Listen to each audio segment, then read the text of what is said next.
right. Hello, wine-drinking people. As you can see, I am back from spring break. Had a good time with the kids up in Crystal River, and we've got some great events coming up next week.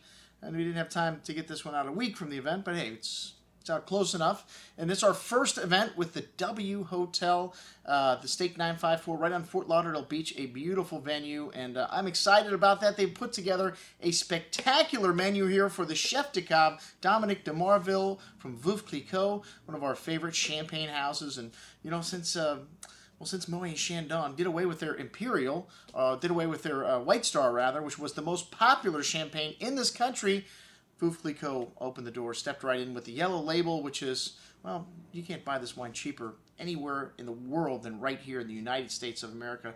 I don't want to say we don't have the best price on this wine, but they do use it as a loss leader all over town. We still love it, and the rosé we got a good price on. The other specialty cuvées, like the Cab Privé wines, we have some older vintage wines that we special ordered in from Veuve Clicquot. These are wines you won't just find anywhere else. And we got magnum formats of Veuve, some really fun stuff, and it's going to be great to break bread with the man himself, the chef de cave. This is like the Pope in terms of winemakers. You know, there's only been 10 chef de caves in the history, it was a 240-year history of this great champagne house going all the way back to the 18th century. Only had 10 chef de caves. Well, like I said, this is a job that people are pretty much, I mean, they set for life. You know, Dominic started in 2009, so his tenure rather recent.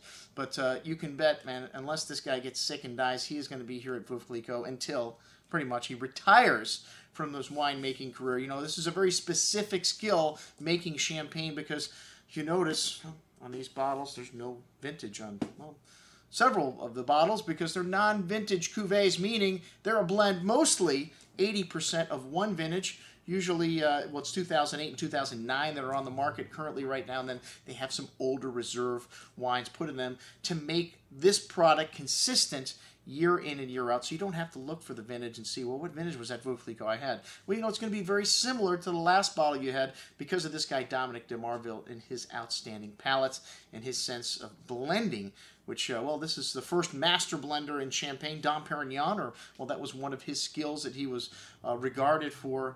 And like I said, any chef de cave today, that is one of their main assets, is their palate, their sense of smell and taste, which, you know, only 10% of people have a heightened sense of smell and taste, where you really notice the little subtle nuances, and Dominic is one of them. So it should be a real education to be able to taste his wines. And like I said, these guys have put out an incredible menu here for $125 plus tax plus gratuity. Man, a lot of these champagnes cost more than that. We're serving you dinner.